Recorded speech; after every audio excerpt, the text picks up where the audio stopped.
Ito yung Granvin, Norway Granvin. Napakaganda. Very relaxing. Ayan.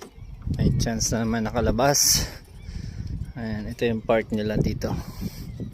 May mini beach with you can play also volleyball. Ayan, kabayan. Ito yung bonus namin for being a seaman.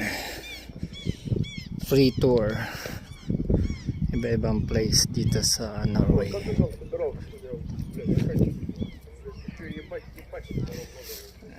Napakaganda. Napakaganda ng lugar nila dito.